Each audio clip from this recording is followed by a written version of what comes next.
Hello, my name is Gay McDougall, and I am Vice Chair of the UN Committee on the Elimination of Racial Discrimination.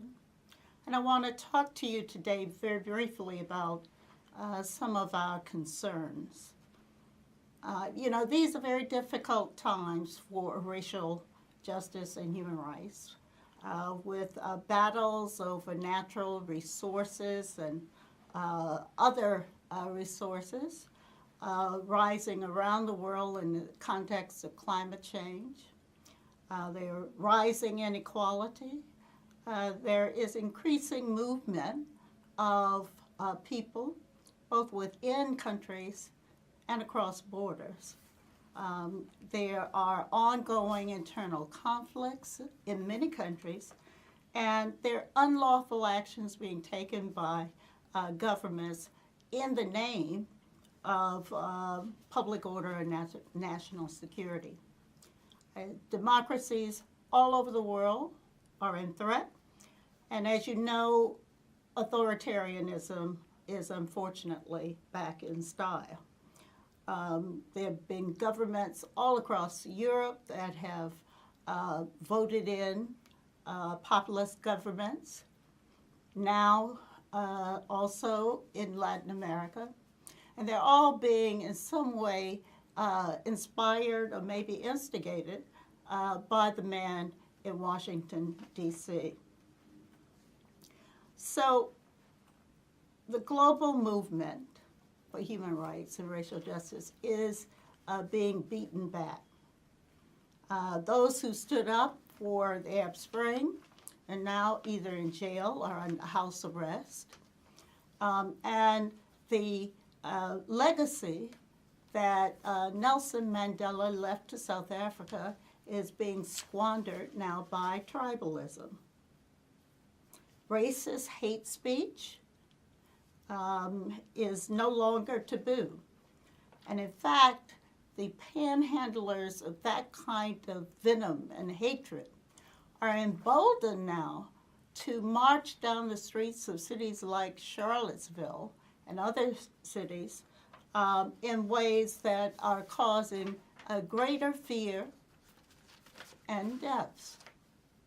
And in every country I have visited, in every region of the world, including industrialized countries like the United States, racial, ethnic, and religious minorities end up being the poorest of the poor.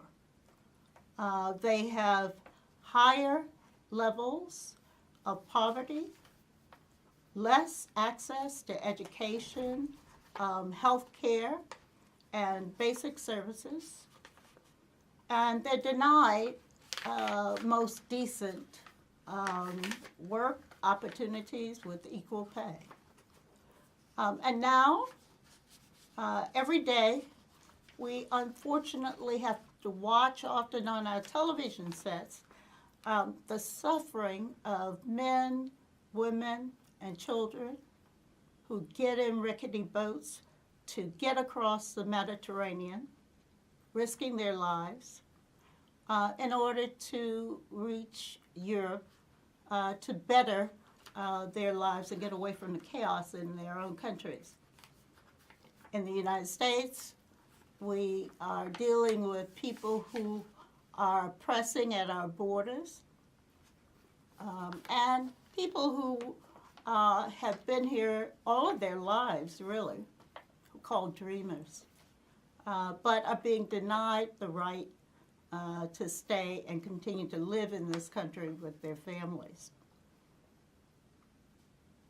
And, all of this is being met in Europe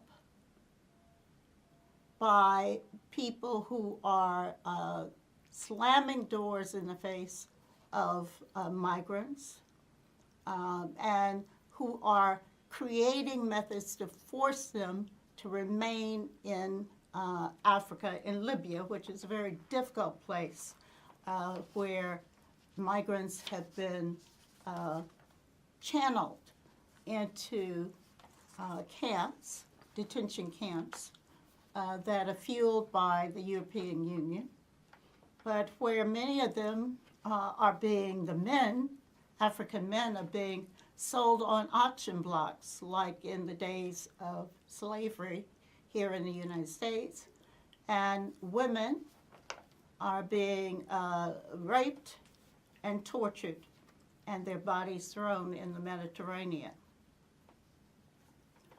These are people that we shouldn't be slamming our doors to.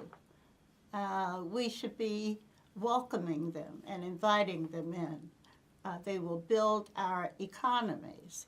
They will create innovation for our futures. And at a time when the global economy has generated the highest net worth of ever, we are still having inequality, we're having hunger, and we're having desperation. Why is that? We have to search for that answer. And I think we further have to search for solutions.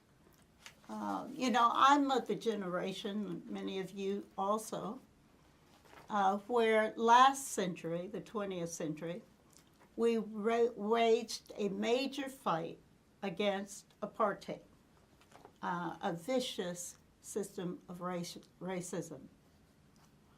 And under the guidance of those who live inside South Africa, we all won that battle. What we need to do now is to again unite across borders around the world to come up with solutions to this ever-growing problem of racial injustice. We can do it. As we fought and won against apartheid in the 20th century. Thank you.